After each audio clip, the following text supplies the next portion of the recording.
Hello বন্ধুরা, আমার নাম রোহন, আমার বয়স ২৫ বছর।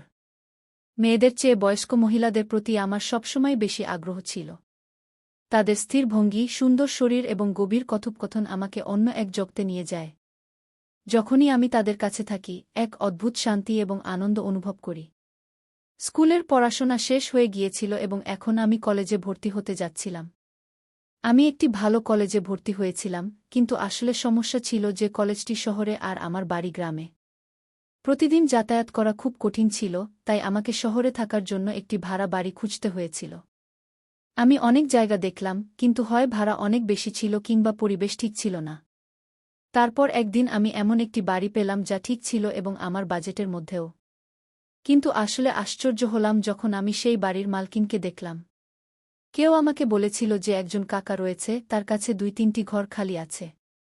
তারপর কি, আমি সরাসরি কাকার বাড়িতে গেলাম এবং দরজায় টোকা দিলাম। তিনি দরজা খুললেন, আমি তাকে দেখেই তো হয়ে গেলাম।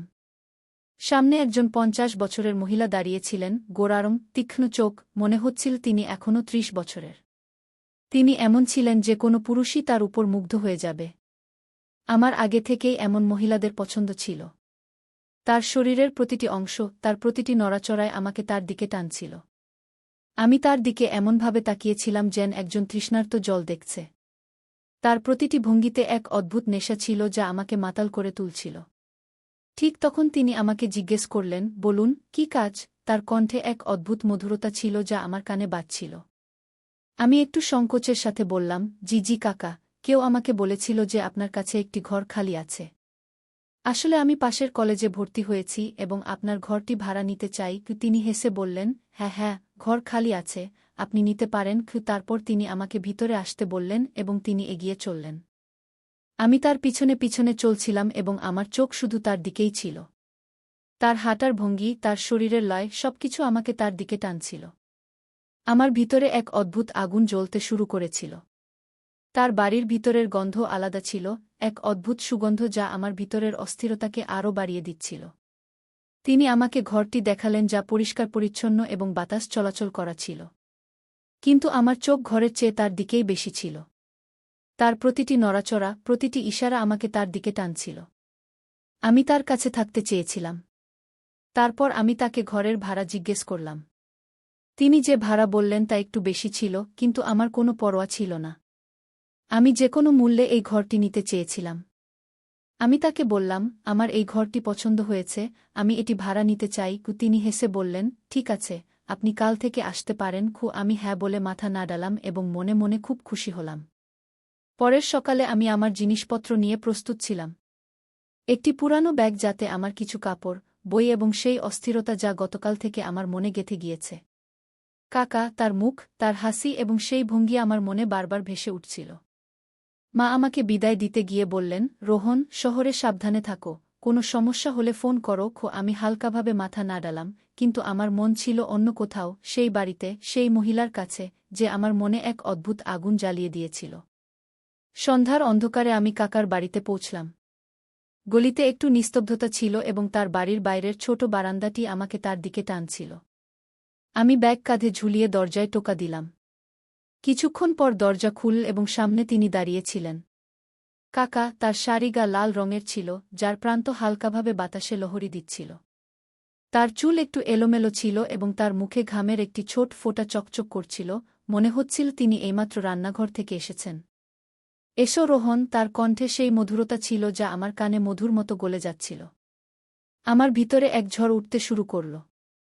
হ্যাঁ কাকা, আমি একটু থেমে বললাম। তার নাম মনে মনে বলার সময় আমার শ্বাস যেন দ্রুত হয়ে গেল। তিনি হালকা করে হাসলেন এবং বললেন, ভিতরে এসো, জিনিসপত্র রেখে দাও, বাইরে গরম লাগছে নিশ্চয়। আমি তার পিছনে পিছনে চললাম। বাড়িতে একটু দনের সুগন্ধ ছিল যা আমার মনের অস্থিরতাকে আরও বাড়িয়ে দিচ্ছিল। আমার চোখ তার কাঁধে, তার শাড়ির লহরীতে এবং তার হাঁটার ভঙ্গিতে আটকে ছিল।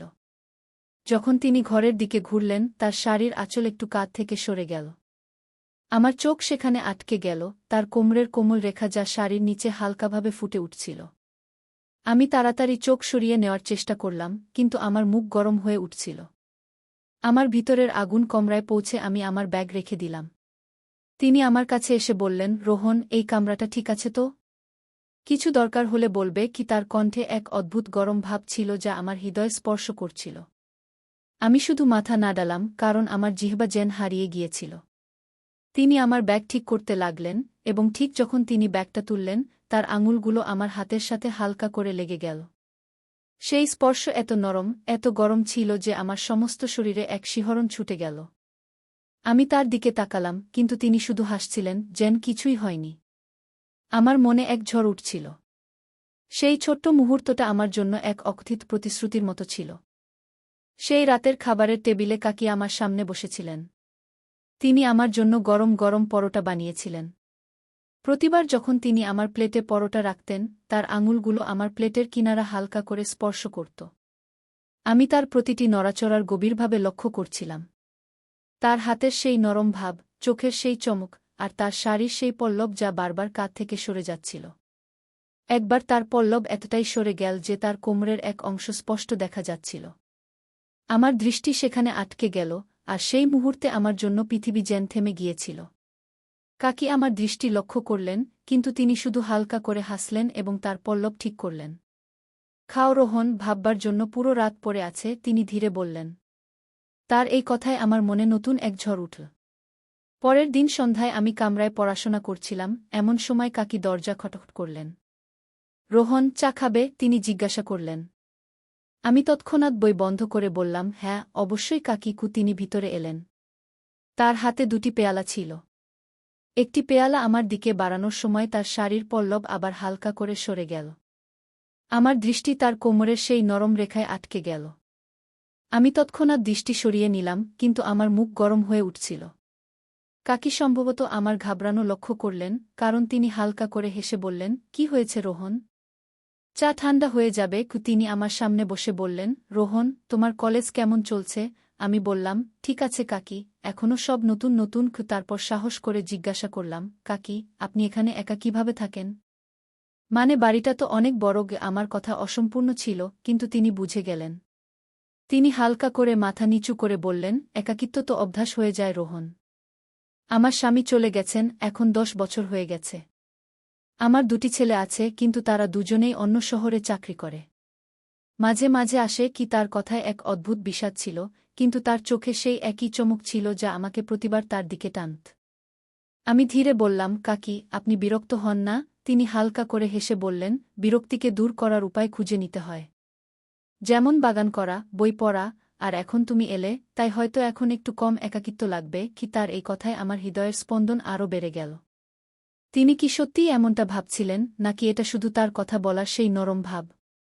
এক সকালে আমি আমার কামরায় প্রস্তুত হচ্ছিলাম, এমন সময় কাকির কণ্ঠ শুনলাম, রোহন, রোহন, একবার এদিকে আসবে। তার কণ্ঠে এক অদ্ভুত তাড়া ছিল। আমি তৎক্ষণাৎ বাইরে গিয়ে দেখলাম তিনি বাথরুমের দরজার পাশে দাঁড়িয়ে আছেন। তার শাড়ি ভিজে গিয়েছিল, আর তিনি একটি ছোট কাপড় ধরেছিলেন। রোহন, আমি তোয়ালে নিয়ে যেতে ভুলে গেছি। একবার আমার কামরা থেকে তোয়ালে এনে দেবে? তিনি বললেন। আমার মনে এক ঝড় উঠতে লাগল। আমি মাথা নাড়ালাম এবং তার কামরার দিকে দৌড়ে গেলাম। তার আলমারি খুলে তোয়ালে খুঁজতে লাগলাম। আমার মনে নানা রকম চিন্তা আসছিল। কাকি বাথরুমে, তার ভিজে শাড়ি, আর সেই পরিবেশ যা আমার ভিতরের আগুনকে আরও বাড়িয়ে দিচ্ছিল। আমি একটি নরম তোয়ালে নিয়ে বাথরুমের দিকে গেলাম। দরজাটা হালকা খোলা ছিল, আর আমি ধীরে বললাম, কাকি, তোয়ালে। তিনি দরজার পিছন থেকে হাত বাড়ালেন। ঠিক যখন আমি তোয়ালে তার দিকে বাড়ালাম, আমার আঙুল তার ভিজে হাতের সাথে লেগে গেল। সেই স্পর্শ এত গরম, এত নরম ছিল যে আমার সমস্ত শরীরে এক শিহরণ ছুটে গেল। আমি তার দিকে তাকালাম, কিন্তু দরজার আড়ালে শুধু তার বাহু দেখা যাচ্ছিল। আমার মনে এক অদ্ভুত অস্থিরতা ছিল। ধন্যবাদ রোহন, তিনি ধীরে বললেন, আর দরজা বন্ধ হয়ে গেল। আমি সেখানেই দাঁড়িয়ে রইলাম। আমার শ্বাস দ্রুত হচ্ছিল, আর আমার মনে সেই মুহূর্ত বারবার ফিরে আসছিল। কিছুদিন পরে কাকি বললেন, রোহন, আমার বাজারে যেতে হবে, কিছু জিনিস কিনতে হবে। সঙ্গে যাবে? আমি তৎক্ষণাৎ হ্যাঁ বললাম। আমি আমার বাইক বের করলাম, আর কাকি আমার পিছনে বসলেন। ঠিক যখন তিনি বসলেন, তার শাড়ির কিনারা হালকা করে আমার কোমর স্পর্শ করল। আমি বাইক স্টার্ট করলাম, আর যখন আমরা চলতে শুরু করলাম, তার শরীর আমার শরীরের সাথে হালকা করে লেগে থাকছিল। তার শ্বাস আমার কাঁধের কাছাকাছি ছিল, আর তার আঙুলগুলো আমার কোমরের হালকা করে ঠেকেছিল। আমার জন্য সেই মুহূর্তে রাস্তা, গাড়ি আর দুনিয়া গায়েব হয়ে গিয়েছিল। বাজারে ভিড় ছিল এবং কাকি আমার এত কাছে হাঁটছিলেন যে তার শাড়ির পল্লু বারবার আমার কাঁধে ছুঁয়ে যাচ্ছিল। একবার যখন ভিড়ে ধাক্কাধাক্কি হল, কাকির হাত আমার হাতে লেগে গেল। আমি তৎক্ষণাৎ তার হাত ধরে ফেললাম যাতে তিনি সামলে উঠতে পারেন। তার আঙুলগুলি আমার হাতের তালুতে রয়ে গেল এবং আমার জন্য সেই মুহূর্তে ভিড় গায়েব হয়ে গেল। সাবধান কাকি, আমি বললাম, কিন্তু আমার কণ্ঠে এক অদ্ভুত কম্পন ছিল। তিনি হালকা করে হেসে বললেন, তুমি তো রোহন, আমার কি ভয়? তার এই কথায় আমার হৃদয়ের স্পন্দন আরও বেড়ে গেল। কাকি একটি দোকানে দাঁড়িয়ে কিছু সাজসজ্জার জিনিস দেখতে লাগলেন। তার শাড়ির পল্লু আবার সরে গেল এবং আমার দৃষ্টি তার কোমরের সেই নরম রেখায় আটকে গেল। আমি তৎক্ষণাৎ দৃষ্টি সরিয়ে নিলাম, কিন্তু কাকি সম্ভবত আমার অস্বস্তি লক্ষ্য করলেন। রোহন, এটা কেমন? তিনি জিজ্ঞাসা করলেন, তার চোখে এক শরারতি চমক ছিল। আমি হালকা করে হেসে বললাম, আপনি যা বেছে নেবেন তা সুন্দরই হবে। কাকিকু তিনি হেসে বললেন, তুমিও কিছু বেছে নাও, বাড়ি তো তোমারও। কি তার এই কথায় আমার মনে এক নতুন উষ্ণতা ভরে গেল। বাজারের সেই হাঁটায় আমার মনে এক নতুন ঝড় তুলে দিয়েছিল।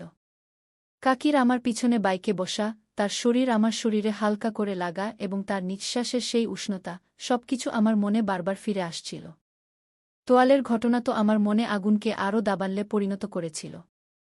তার ভেজা আঙুলের সেই স্পর্শ, সেই অর্ধখোলা দরজা এবং তার কণ্ঠের সেই মধুরতা, আমি রাত জেগে সেই মুহূর্তগুলোর কথা ভাবতাম। আমার জন্য কাকি এখন শুধু গৃহকর্ত্রী ছিলেন না, তিনি এক রহস্য ছিলেন যিনি আমার হৃদয়কে প্রতিটি মুহূর্তে অস্থির করে তুলছিলেন। এক সন্ধ্যায় আমি আমার ঘরে বই নিয়ে বসেছিলাম, কিন্তু আমার মন পড়ায় ছিল না। আমার চোখ বারবার জানালার দিকে যাচ্ছিল, যেখান থেকে কাকির বারান্দার হালকা আলো দেখা যাচ্ছিল। ঠিক তখনই কাকি দরজা খটখট করলেন। রোহন, কি করছো? তার কণ্ঠে সেই ঝংকার ছিল যা আমার কানে মধুর মতো গলে যেত। আমি তৎক্ষণাৎ বই সরিয়ে বললাম, শুধু পড়ছি কাকি। আপনি ভিতরে আসুন। তিনি ভিতরে এলেন, তার হাতে একটি ছোট ট্রে ছিল যাতে 2টি কাপ চা এবং কিছু বিস্কুট ছিল। কাকি ট্রে আমার সামনে রেখে বললেন, রোহন, এতক্ষণ পড়ছ, একটু মস্তিষ্ককে বিশ্রাম দাও, এই চা খাও। আমি চায়ের কাপ তুলে নিলাম এবং যেই আমি তা নিলাম, আমার আঙুলগুলি তার হাতে হালকা করে ছুঁয়ে গেল। সেই স্পর্শ এত নরম, এত উষ্ণ ছিল যে আমার সমস্ত শরীরে এক শিহরণ ছুটে গেল। আমি তার দিকে তাকালাম, কিন্তু তিনি শুধু হাসছিলেন, যেন কিছুই হয়নি। তিনি আমার সামনে বসে গেলেন এবং তার শাড়ির পল্লু আবার হালকা করে সরে গেল। আমার দৃষ্টি সেখানে আটকে গেল এবং আমার জন্য সেই মুহূর্তে পৃথিবী যেন থেমে গেল। কি হলো রোহন? চা ঠান্ডা হয়ে যাবে, তিনি ধীরে বললেন, তার চোখে এক শরারতি চমক ছিল। আমি তড়িঘড়ি কাপটি ঠোঁটে নিয়ে গেলাম, কিন্তু আমার শ্বাস দ্রুত ছিল।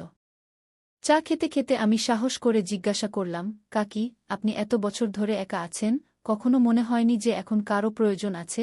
তিনি কাপটি টেবিলে রেখে হালকা করে মাথা নিচু করলেন, তারপর এক গভীর শ্বাস নিয়ে বললেন, জানো রোহন, মানুষের কিছু প্রয়োজন হয়, এমন প্রয়োজন যা শুধু একজন পুরুষই পূরণ করতে পারে। কি? তার এই কথায় আমার মনে এক ঝড় উঠল। আমি তার দিকে তাকালাম এবং তার চোখ আমার চোখের সাথে মিলে গেল। এক মুহূর্তের জন্য আমার মনে হল তিনি আমার মনের কথা পড়ছেন। আমার মাথায় এক প্রশ্ন ঘুরছিল, কাকি কি আমার প্রতি আকৃষ্ট? তিনি কি আমাকে কিছু বলতে চাইছেন? আমার হৃদস্পন্দন বেড়ে গেল এবং আমার শ্বাস যেন আটকে গেল। কাকি, আপনি? আমি কিছু বলার চেষ্টা করলাম, কিন্তু আমার জিভ জড়িয়ে গেল। তিনি হালকা করে হেসে বললেন, এত ঘাবড়ানোর কি আছে রোহন? আমি শুধু আমার মনের কথা বলছিলাম।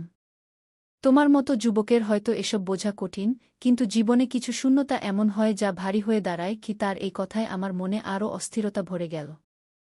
আমি ভাবতে লাগলাম, তিনি সত্যিই কি আমার প্রতি আকৃষ্ট, নাকি এ শুধু তার একাকিত্বের কথা? আমার দৃষ্টি তার দিকে আটকে ছিল, তার মুখের সেই নরম হাসি, তার শাড়ির সেই পল্লু যা এখনও হালকা করে সরে যাচ্ছিল এবং তার চোখের সেই চমক যা আমার ভিতরের আগুনকে আরও দাবানলে পরিণত করছিল। তিনি উঠে দাঁড়ালেন এবং বললেন, রোহন, এখন তুমি পড়ো, আমি রান্নাঘরে কিছু কাজ সেরে নিই। যেই তিনি যেতে লাগলেন, তার শাড়ির প্রান্ত আমার কাঁধে হালকা করে ছুঁয়ে গেল। আমি সেখানেই থেমে গেলাম, আমার শ্বাস দ্রুত ছিল এবং আমার মনে সেই মুহূর্ত বারবার ফিরে আসছিল। কাকির সেই কথা, তার প্রয়োজন, তার একাকিত্ব, সবকিছু আমার মনে গুঞ্জরিত হচ্ছিল। আমাকে ডাকলেন, কাকি, রোহন, একটু রান্নাঘরে আসো, কিছু সাহায্য চাই। আমি তৎক্ষণাৎ তার কাছে গেলাম। রান্নাঘরটি ছোট ছিল, আর তিনি একটি উঁচু আলমারি থেকে মশলার ডিব্বা বের করার চেষ্টা করছিলেন। তার শাড়ির পল্লব একটু সরে গিয়েছিল, আর আমার চোখ আটকে গেল তার কোমরের সেই কোমল রেখায়। আমি তাড়াতাড়ি দৃষ্টি সরিয়ে নেওয়ার চেষ্টা করলাম। রোহন, এই ডিব্বাটা বের করে দাও, তিনি বললেন। আমি তার কাছে গেলাম, আর ঠিক যখন ডিব্বা বের করার জন্য হাত বাড়ালাম, আমার কাঁধ তার কাঁধের সাথে হালকা করে লেগে গেল। তার নিঃশ্বাস আমার মুখের এত কাছে ছিল যে আমার হৃদস্পন্দন বেড়ে গেল। আমি ডিব্বাটা বের করে তার দিকে বাড়িয়ে দিলাম। যখন তিনি ডিব্বাটা নিলেন, তার আঙুলগুলো আমার হাতকে স্পর্শ করল। সেই স্পর্শ এত গরম, এত কোমল ছিল যে আমার সমস্ত শরীরে এক শিহরণ ছড়িয়ে গেল। ধন্যবাদ, রোহন, তিনি মৃদুভাবে বললেন, আর তার চোখে ছিল এক অদ্ভুত দীপ্তি। আমি হালকা করে মাথা নাড়ালাম, কিন্তু আমার দৃষ্টি তার দিকেই আটকে ছিল। তার মুখের উপর ঘামের সেই ছোট্ট ফোঁটা, তার শাড়ির সেই পল্লব যা এখনও একটু সরে যাচ্ছিল, আর তার নিঃশ্বাসের সেই উষ্ণতা যা আমাকে তার দিকে টানছিল। কাকি, আপনি খুব ভালো রান্না করেন, আমি কিছু বলার চেষ্টা করলাম, কিন্তু আমার কণ্ঠে ছিল এক অদ্ভুত কাঁপুনি। তিনি হেসে বললেন, শুধু এতটুকু প্রশংসা? কখনো তুমিও কিছু বানিয়ে দেখাও। রোহন কি তার এই কথা পরিবেশকে হালকা করে দিল, কিন্তু আমার মনে সেই মুহূর্ত বারবার ফিরে আসছিল। কাকির সেই কথা, তার প্রয়োজন, তার একাকিত্ব। আমার মাথায় গুঞ্জরিত হচ্ছিল। আমি ভাবতে শুরু করলাম, হয়তো কাকি আমাকে আরও কিছু ইঙ্গিত দিচ্ছেন। তো বন্ধুরা, এই গল্পটি অনেক লম্বা, তাই গল্পের পরবর্তী অংশ আগামীকাল নিয়ে আসব। এই গল্পে আর কি কি ঘটে তা আমি পরবর্তী অংশে বলব। তাই আমাদের চ্যানেলটি সাবস্ক্রাইব করতে ভুলবেন না, আর ভিডিওটি লাইকও করবেন। ধন্যবাদ।